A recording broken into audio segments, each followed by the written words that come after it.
اے مومنو مبارک رمضان کا مہینہ الحمدللہ الذی وحدہ والصلاة والسلام علی من لا نبی بعدہ وعلى آلہ واصحابہ اجمعین اما بعد فقد قال اللہ تبارک وتعالی فی القرآن المجید والفرقان الحمید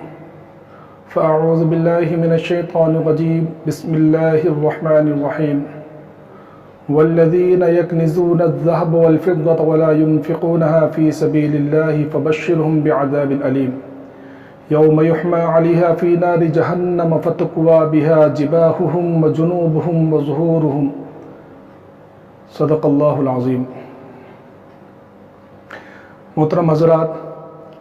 ہر مسلمان جانتا ہے کہ زکوٰۃ ارکان اسلام میں سے ایک اہم رکن ہے اور اسلام کا تیسرا رکن ہے. اللہ تبارک و تعالی نے جہاں نماز کا ذکر فرمایا وہاں بہت ساری جگہ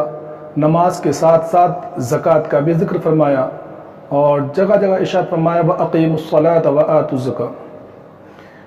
لیکن آج زکوٰۃ کے تعلق سے بہت زیادہ غفلت برتی جا رہی ہے. کچھ لوگ تو یہ سمجھتے ہیں کہ زکوٰۃ کیوں دیں، کیونکہ ہم یہ پیسہ خود کما رہے ہیں، ہم اس کے لیے محنت کر رہے ہیں، یہ مال ہمارے علم کے ذریعے آیا ہے، مال ہماری محنت کے ذریعے آیا، تو ہم زکوٰۃ کیوں ادا کریں. یہ اللہ کا نظام ہے کہ جو اللہ رب العزت نے اس نظام کو قائم کیا ہے کہ کچھ لوگوں کو اللہ نے مال و دولت سے نوازا اور کچھ لوگوں کو اللہ رب العزت نے مال کم دیا ہے. اور اس کی وجہ یہی ہے کہ اگر اللہ رب العزت سارے لوگوں کو مالدار بنا دیتا اور اللہ کے خزانے میں کسی چیز کی کمی نہیں ہے، تو اگر اللہ رب العزت ہر ایک کو کروڑ پتی بنا دیتا تو سوچنے والی بات یہ ہے کہ ہمارے کام کون کرتا. بھائی ایک ٹیلر ہے اور ایک درزی ہے، وہ اگر خود کروڑ پتی ہے تو وہ خود سوچے گا کہ بھائی میرے پاس جب اتنا سارا پیسہ ہے تو میں دوسروں کے کپڑے کیوں سیوں. اسی طرح کوئی انسان کسی کی ملازمت نہیں کرتا، ہر انسان کو اپنا کام خود کرنا ہوتا، اور ظاہر سی بات ہے کہ ایک انسان سارے کام اپنے خود نہیں کر سکتا. تو اس لیے اللہ رب العزت نے کچھ لوگوں کو مال عطا کیا، کچھ لوگوں کو مال سے محروم رکھا. لیکن جن لوگوں کو محروم رکھا ان کے بارے میں اللہ رب العزت نے ارشاد فرمایا کہ جن کو اللہ نے مال عطا کیا ہے، اللہ کے مال دیے ہوئے مال سے کچھ حصہ ان غریب لوگوں کو دے دو جن کو مصلحت کی وجہ سے اللہ رب العزت نے مال عطا نہیں کیا ہے. یہ ہے زکوٰۃ. تو یہ سوچنا کہ مال میرے علم کی وجہ سے آیا ہے، اب ان سے پوچھو کہ بھئی مال اگر تمہارے محنت سے آیا ہے تو تمہیں کیسے ملا.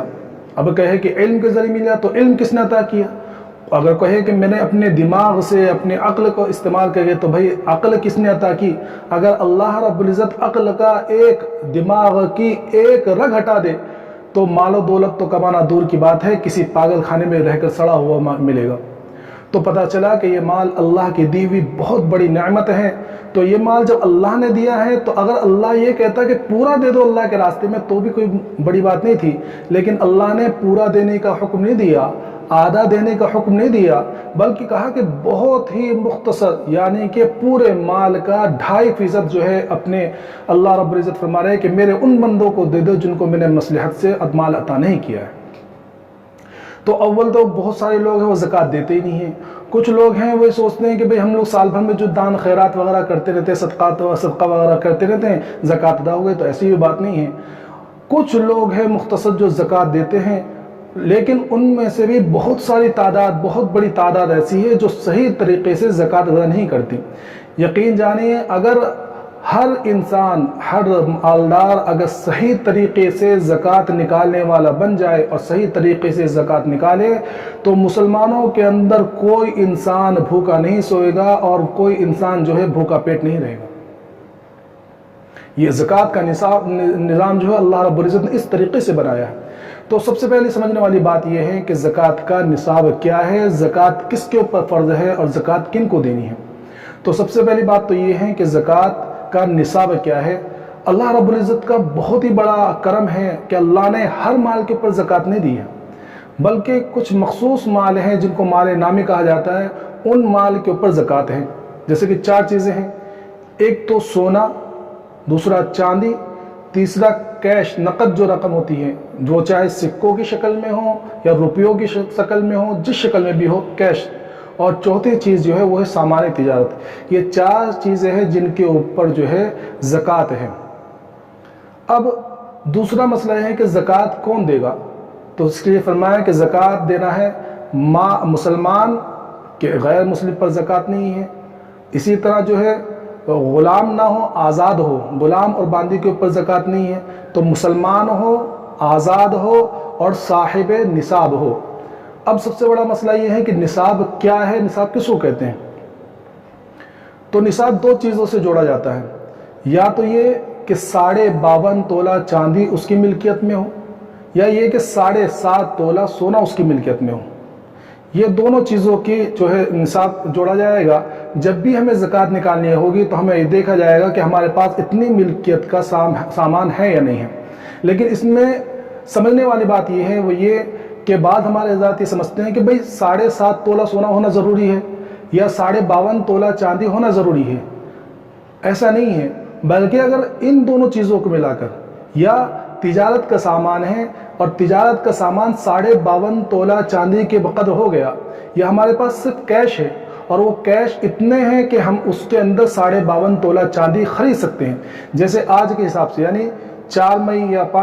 3 مئی کے حساب سے 2020 کے حساب سے چاندی کا جو نصاب بنتا ہے وہ تقریباً کچھ 21,600 کچھ پیسے روپے ہیں، 21,635 یا آگے پیچھے کچھ جو جیسا حساب آج 1-2 دن میں بڑھتا کرتا رہتا ہے، تو 52.5 تولہ چاندی 21,600 کچھ روپے میں آ رہی ہے۔ تو آج کے حساب سے زکوٰۃ کا نصاب یہ ہے کہ اگر کسی کی ملکیت میں 21,635 روپے یا اس سے کچھ کم و بیش ہو اور وہ ایک سال سے اس کے پاس ہو، یعنی ان کے پاس سال گزرنا ضروری ہے، تو اگر 1 سال سے اس کے پاس اتنے روپے ہیں تو اب اس کے اوپر زکوٰۃ فرض ہو جائے گی۔ یا ایک شکل صورت یہ ہے کہ اس کے پاس 1 تولہ سونا ہے اور تھوڑی سی چاندی ہے، 1 تولہ سونا اور تھوڑی سی چاندی ہے، تو ہم یہ سمجھتے ہیں کہ میرے پاس تو 7.5 تولہ سونا نہیں ہے اور 52.5 تولہ چاندی بھی نہیں ہے تو میرے پاس زکوٰۃ نہیں۔ ایسا نہیں ہے، کیونکہ اگر 1 تولہ سونا اور تھوڑی سی چاندی اگر ہے تو اب دونوں کو ملایا جائے گا، دونوں کو ملا کر یہ دیکھا جائے گا کہ اس کے ملانے کے بعد 52.5 تولہ چاندی آتی ہے یا نہیں آتی، اور ظاہر سی بات ہے وہ آتی ہے، کیونکہ آج کے ریٹ کے حساب سے سونے کا جو بھاؤ ہے تقریباً 45-44 ہزار روپے کے حساب سے ہو رہا ہے، اور اس میں 52.5 تولہ چاندی آ جاتی ہے، تو پتہ چلا کہ وہ شخص بھی صاحب نصاب ہے، اس کو زکوٰۃ دینا، اس کے اوپر زکوٰۃ فرض ہو گئی۔ دوسری چیز یہ ہے، مسئلہ یہ ہے کہ ہم لوگ گھروں کے اندر جو زیورات ہماری مائیں بہنیں پہنتی ہیں تو عام طور پر تو یہ سمجھتی ہے کہ بھائی اس کے اوپر زکوٰۃ ہی نہیں ہے کیونکہ یہ تو ہمارے استعمال کی چیز ہے، تو ایسا نہیں ہے، بلکہ سونا اور چاندی چاہے وہ استعمال میں آتے ہو یا وہ برتن کی شکل میں ہو یا وہ سکوں کی شکل میں ہو، کسی بھی شکل میں سونا چاندی ہو ان کے اوپر زکوٰۃ ہے۔ اب مسئلہ یہ آتا ہے کہ زکوٰۃ دے گا کون، کیونکہ زیورات جو ہے وہ کس کی ملکیت میں، کیونکہ ہمارے گھروں میں تو ایسا ہوتا ہے کہ سال گزر جاتے ہیں، بڑھاپا آ جاتا ہے، لیکن یہی پتہ نہیں چلتا کہ بھئی زیورات کس کی ملکیت میں ہے۔ تو بیوی سوچتی ہے کہ بھئی زیورات تو میرے تو ہے لیکن میری ملکیت میں نہیں ہے، شوہر کے ہے، شوہر سوچتا ہے کہ بھئی یہ تو بیوی پہنتی ہے اس لیے میں اس کی زکوٰۃ کیوں دوں، پتہ چلا کہ زکوٰۃ دی نہیں جاتی ہے اور وہ اسی طرح گناہ میں مبتلا ہوتے ہیں۔ تو سب سے پہلے یہ طے کر لے کہ بھئی کس کی ملکیت میں ہے۔ تو اس کی ایک شکل و صورت یہ ہے کہ عورت، لڑکی جو زیورات میکے سے لے کر آتی ہے اس کی ملکیت تو وہ تو مالک جو ہے وہ عورت ہی ہوتی ہے، بیوی ہوتی ہے، اور جو زیورات سسرال کی طرف سے چڑھائے جاتے ہیں اگر وہ اس کو مہر کے اعتبار سے دیے گئے ہو یا اس کا مالک بنا کے دیا گیا ہو تو اس کی مالک پھر وہ عورت ہی بن جاتی ہے، اور اگر وہ عاریتاً سے پہننے کے لیے دیے ہیں تو اس کی زکوٰۃ جو ہے وہ شوہر کے ذمہ ہے یا جس کے وہ زیورات ہے اس کے ذمہ ہے۔ اس بات کا ذہن میں خیال رکھیں۔ تو سب سے پہلی بات یہ ہو گئی کہ زکوٰۃ سونا، چاندی، نقد رقم اور تجارت کے سامان پر ہیں۔ دوسرا مسئلہ یہ ہے کہ ہمارے گھروں کے اندر عام طور پر یہ ہوتا ہے کہ کمانے والے 3-4 لوگ ہیں، لیکن ہم یہ لوگ سوچتے ہیں کہ بھئی ابا جی جو ہے زکوٰۃ ادا کر دے تو سب کی طرف سے ہو گیا، یا شوہر زکوٰۃ دے رہا ہے تو سب کی طرف سے ہو گیا، ایسا نہیں ہے۔ بلکہ اگر گھر کے اندر باپ بھی صاحب نصاب ہے، بیٹے بھی صاحب نصاب ہے، ماں بھی صاحب نصاب ہے اور بیوی بھی صاحب نصاب ہے تو تمام کے اوپر الگ الگ زکوٰۃ دینا ضروری ہے۔ یہ ایسا ہی ہے جیسے کہ نماز جو ہے ہر ایک جس کے اوپر نماز فرض ہے اس کو ادا کرنا ضروری ہے۔ ایسا نہیں کہ ابا جی کی نماز جو ہے اماں جی ادا کر رہی ہے یا شوہر کی نماز جو ہے وہ بیوی ادا کر رہی ہے تو ایسا ادا نہیں ہوگا۔ تو اسی طرح زکوٰۃ کا یہ مسئلہ یہی ہے کہ جو صاحب نصاب ہے ہر ایک کی طرف سے زکوٰۃ نکالنا ضروری ہے۔ اب مسئلہ یہ ہے کہ زکوٰۃ جو ہے کن کو دی جائے؟ تو زکوٰۃ کے مستحق وہ ہے کہ قرآن شریف میں اس کے بہت سارے مصارف بتلائے ہیں، جیسے کہ غریب ہے، فقیر ہے، مسکین ہے، اور اسی طرح جو ہے جو قید خانے میں بے گناہ ہیں ان کے وہ نہیں دیا جا سکتا ہے، وکیلوں کے خرچ برداشت نہیں کیے جا سکتے وہ ہیں۔ ہر وہ شخص جو صاحب نصاب نہ ہو تو ان کو زکوٰۃ دی جا سکتی ہے، وہ بشرطے کہ وہ ہاشمی نہ ہو، یعنی سید خاندان سے نہ ہو، اور دوسرا یہ ہے کہ اس کے اصول و فروع میں سے نہ ہو۔ اس کو سمجھ لیجیے کہ اصول و فروع کس کو کہتے ہیں، کہ ہر وہ شخص جس سے وہ پیدا ہوا ہے تو اس کو زکوٰۃ نہیں دے سکتا۔ مثلا ایک انسان اپنے ماں باپ کو، نانا نانی کو، دادا دادی کو، پرنانا پرنانی کو، پردادا پردادی کو، اسی طرح اوپر تک کسی کو بھی زکوٰۃ نہیں دے سکتا۔ اسی طرح وہی شخص اپنے اس سے جو پیدا ہوئے ہیں، مثلا بیٹا، بیٹی، پوتا، پوتی، نواسا، نواسی، اور اس کے نیچے جتنے نیچے چلے جائیں ان کو زکوٰۃ نہیں دے سکتا۔ ان کے علاوہ جتنے بھی لوگ ہیں ان کو زکوٰۃ دے سکتا ہے۔ اسی طرح بیوی شوہر کو زکوٰۃ نہیں دے سکتی، اور اسی طرح شوہر جو ہے بیوی کو زکوٰۃ نہیں دے سکتا۔ اس کے علاوہ چچا بھائی ہے، اپنا سگا بھائی ہے، سگی بہن ہے، پھوپھا ہے، اور کیا پھوپھی ہے، چچا ہے، چچی ہے، ان تمام کو زکوٰۃ دے سکتے، بلکہ ان کو زکوٰۃ دینے میں دوہرا ثواب ہے، ایک تو زکوٰۃ کی ادائیگی کا، دوسرا صلہ رحمی کا۔ اس کے علاوہ یہ سمجھیے کہ زکوٰۃ کے لیے سال کا گزرنا ضروری ہے، لیکن ہر مال پر سال کا گزرنا ضروری ہے، یہ ہم لوگ بہت بڑی غلط فہمی میں رہتے ہیں۔ مثلا اس کو سمجھ لیجئے کہ اگر کوئی شخص ایک رمضان کو صاحب نصاب ہوا،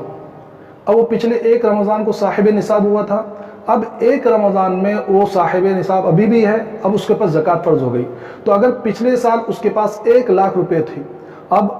رمضان سے 2-3 پہلے، ایک مہینہ پہلے، 2-3 دن پہلے، ایک رمضان سے پہلے اس کے پاس 1,00,000 کے علاوہ 50,000 اور آ گئے،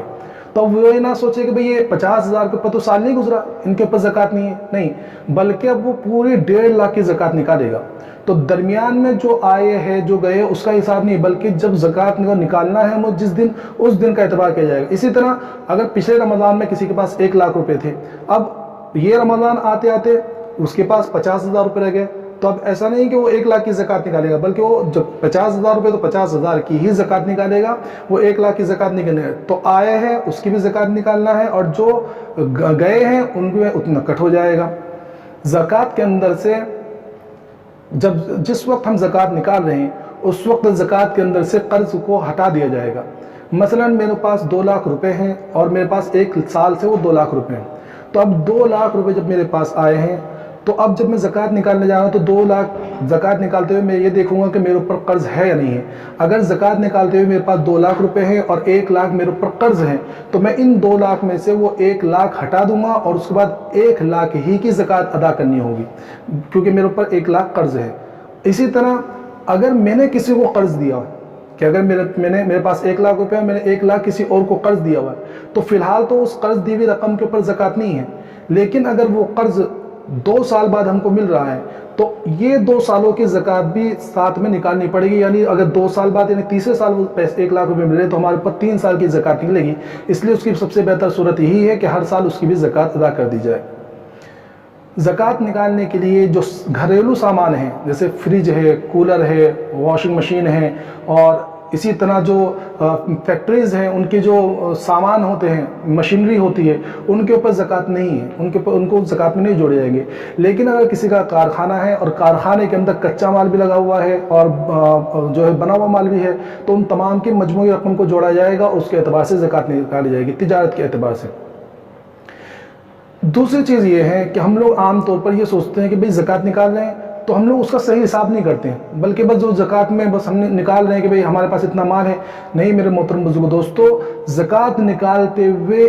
حساب کر زکوٰۃ نکالنی ہے۔ اگر زیادہ نکل گئی تو اللہ رب العزت کی طرف سے اس کو ثواب مل جائے گا، لیکن اگر زکوٰۃ کی رقم کا 1 روپیہ بھی باقی رہ گیا، یعنی ہمارے اوپر 1,000 روپے کی زکوٰۃ نکل رہی تھی اور ہم نے 999 روپے زکوٰۃ کے نکالے، 1 روپے رکھے، تو یقین جانیے یہ 1 روپیہ ہمارے باقی کے مال کو ضائع کر دے گا۔ اس لیے یہ اس بات کا خاص طور پر خیال رکھیں، خاص کر تجارتی تاجر حضرات جو ہے اور دکاندار جو حضرات ہیں، وہ اپنے مال کا ایک ایک حصہ، جو چیزیں ان کے پاس ہیں ان تمام چیزوں کو جوڑیں اور جوڑ کر پوری مجموعی رقم جو ہے اس اعتبار سے جو ہے اس کا پھر زکوٰۃ نکالیں. اور زکوٰۃ کے اندر بہت ہی قلیل 40واں حصہ یعنی 2.5% ہم کو نکالنا ہے. اور اس کے لیے اتنا بڑا اللہ کی طرف سے انعام ہے کہ اللہ کے رسول صلی اللہ علیہ وسلم فرمایا کہ ایک فرشتہ ہے جو اللہ کی طرف سے مقرر ہے اور وہ ہمیشہ دعا کرتا رہتا ہے کہ اللہم اعطی منفقا خلفا، کہ اللہ جو خرچ کرتے ہیں، زکوٰۃ ادا کرتے ہیں، صدقہ خیرات دیتے ہیں، جو خرچ کرتے ہیں تو ان کو اور عطا فرما، اور جو روک کے رکھتے ہیں اور زکوٰۃ ادا نہیں کرتے، مال عطا نہیں، تو فرمایا کہ ان کے مال کو تباہ و برباد کر دے. اور جو میں آیت ہم آپ حضرات کے سامنے پڑھی ہیں اس کے اندر تو اللہ رب العزت نے صاف صاف اعلان کر دیا کہ جو لوگ اپنے مالوں کو چھپا کر رکھتے ہیں، جمع کر کے رکھتے ہیں، دفینہ بنا کے رکھتے ہیں، تجوری میں چھپا کے رکھتے ہیں، یہ تمام لوگ اس کے حق ادا نہیں کرتے، زکوٰۃ ادا نہیں کرتے، تو فرمایا کہ اے نبی جی آپ ان کو دردناک عذاب کی خوشخبری سنا دیجئے. اور وہ دردناک عذاب کیا ہوگا؟ تو فرمایا کہ قیامت کے موقع پر ان مال کو جہنم میں تپایا جائے گا، اور جب وہ خوب گرم ہو جائیں گے تو اس مال کے ذریعے، خوب گرم کردہ مال کے ذریعے اس کی پیشانی کو، اس کے پہلو کو، اس کی پیٹھ کو داغا جائے گا اور کہا جائے گا کہ اس کا مزہ چکھو جس مال کو تم جمع کر کے رکھا کرتے تھے، چھپا کے رکھا کرتے تھے اور غریبوں کو نہیں بانٹا کرتے تھے. تو میرے محترم بزرگ دوستو، زکوٰۃ اللہ کا بیان کردہ ایک بہت ہی اہم فریضہ ہے، اور یہ تمام مسلمانوں پر جو صاحب نصاب ہے ان لوگوں کے لیے ضروری ہے کہ وہ زکوٰۃ کو نکالیں اور اللہ کی طرف سے اس کو ٹیکس نہ سمجھیں. یہ عبادت ہے. بہت سے لوگوں کے ذہن میں یہ بیٹھا ہوا ہے کہ زکوٰۃ جو ہے ٹیکس ہے، اسلامی ٹیکس ہے. اسلامی ٹیکس نہیں ہے. ٹیکس اور زکوٰۃ کے اندر فرق یہی ہے، ٹیکس جو ہوتا ہے وہ حکومت اپنے اوپر خرچ کرتی ہے، اور زکوٰۃ جو ہے یہ اسلامی عبادت ہے، اللہ کی طرف سے ایک حکم ہے. اس لیے آپ دیکھیں کہ زکوٰۃ جو ہے کوئی بھی حکومت، جو اسلامی حکومت ہوتی ہے، وہ زکوٰۃ کو حکومتی کاموں میں خرچ نہیں کر سکتی، بلکہ اللہ کے رسول صلی اللہ علیہ وسلم کی صاف صاف حدیث ہے کہ زکوٰۃ مالداروں سے لی جائے گی اور غریبوں کو دی جائے گی. اس کو کسی رفاہی کام میں نہیں خرچ کر سکتے. اس لیے زکوٰۃ کو سب سے پہلے تو مکمل پوری طریقے سے ادا کرنا ہے، اور دوسری چیز یہ ہے کہ اس کو صحیح طریقے سے مستحق زکوٰۃ کو پہنچانا ہے. یہ بھی ہماری ذمہ داری ہے. ہم یہ نہ سوچیں کہ ہم زکوٰۃ نکال رہے ہیں، بلکہ جو اس کا مستحق ہے اس تک پہنچانا ہے. اور مستحق میں نے بتایا کہ ہر وہ شخص جو ہاشمی نہ ہو، خود صاحب نصاب نہ ہو، اور ہمارے رشتے کے اندر نہ ہو، یعنی کہ بیوی نہ ہو یا شوہر نہ ہو یا ہمارے پوتا پوتی یا بیٹا یا باپ وغیرہ نہ ہو. جو ان لوگوں کے علاوہ جو مستحق زکوٰۃ ان کو زکوٰۃ پہنچانے کی کوشش کرے. اور آج کل کے اعتبار سے تو دیکھو، ایک تو یہ ہے کہ رشتے دار جو مستحق زکوٰۃ ان کو دی جائے. دوسرا جو ہمارے مدارس ہے، یہ اسلام کے قلعے ہیں، یہاں اسلام کی جو ہے سچائی ہوتی ہے اور اسلامی عقائد کی حفاظت ہوتی ہے، تو ان مدارس کی جو ہے اس مدارس کی خیرخواہی کرے، ان مدارس کے اندر زکوٰۃ کو دے. اور آج کے حالات تو ہم تمام کو معلوم ہے، اس لیے اپنی زکوٰۃ ضروری نہیں ہے کہ ہم پوری زکوٰۃ جو ہے ابھی نکال کر پوری دے دیں، بلکہ ان زکوٰۃ کے جو ہے ہم حساب کریں. حساب کرنے کے بعد جتنی زکوٰۃ کی رقم نکلی ان رقم کو رکھیں اپنے پاس نکال کر، اور جو ابھی دے اگر ہمارے پاس موقع ہے تو، اگر نہیں ہے تو بعد میں جب جو حالات درست ہو جائیں گے تو وہاں تک پہنچانے کی کوشش کریں. زکوٰۃ کے جو دوسرے مسائل ہیں، جو بات ابھی بیان ہو چکی ہیں وہ تو ہیں ہی، ان کے علاوہ جو چیز ہے، جو ہمارے پاس مال ہیں، چھپانے کی کوشش نہ کریں، بلکہ جتنی بھی چیزیں ہیں ان تمام کو جو ہے حساب لگائے، اور حساب لگانے کے بعد اپنے مقامی علماء سے پوچھنے کی کوشش کریں، بلکہ پوچھیں کہ بھئی میرے پاس اتنا مال ہے، ان کی زکوٰۃ کتنی نکلے گی. ایک چیز اور ہے جو کہنے سے لگے، وہ یہ ہے کہ گھر کے اوپر زکوٰۃ نہیں ہے. اگر کسی شخص کے پاس بہت سارے گھر ہیں، ایک گھر میں وہ خود رہ رہا ہے اور بہت سارے گھر ہیں جو اس نے تجارت کی نیت سے نہیں لیے بلکہ انویسٹمنٹ کے حساب سے لیا تھا کہ بھئی وہ گھر ہیں، تو ان گھروں کے اوپر تو زکوٰۃ نہیں ہے، لیکن ان گھروں کا جو کرایہ ہے ان کرایہ کو زکوٰۃ کی دوسری مد کے ساتھ میں ملا کر ان کو زکوٰۃ نکالی جائے گی. لیکن اگر کسی شخص نے ایک گھر لیا اور تجارت کی نیت سے لیا، یعنی گھر لیتے ہوئے یا زمین لیتے ہوئے اس نے یہ نیت کی کہ بھئی یہ گھر جو ہے اچھی قیمت میں مل جائے گی، وہ اچھی قیمت، تو میں اس گھر کو بیچ دوں گا یا زمین کو بیچ دوں گا، تو اس گھر کی پوری اس کے اوپر زکوٰۃ ہے. یہ چیز بھی ذہن میں رکھنے والی بات ہے. ہم لوگ اگر ہم نے 5 لاکھ کا گھر خریدا اور ہم نے اس نیت سے خریدا کہ اگر اچھی قیمت مل جائے گی تو میں اس کو بیچ دوں گا. اب سال گزرتے جب سال اس کا پورا ہوا تو وہ 5 لاکھ کی قیمت کا فلیٹ اب بن گیا 50 لاکھ کا. تو ہم 5 لاکھ کے حساب سے زکوٰۃ نہیں نکالیں گے، بلکہ اب ہم زکوٰۃ نکالیں گے 50 لاکھ کے اعتبار سے. اس لیے ہر اس میں جتنی بھی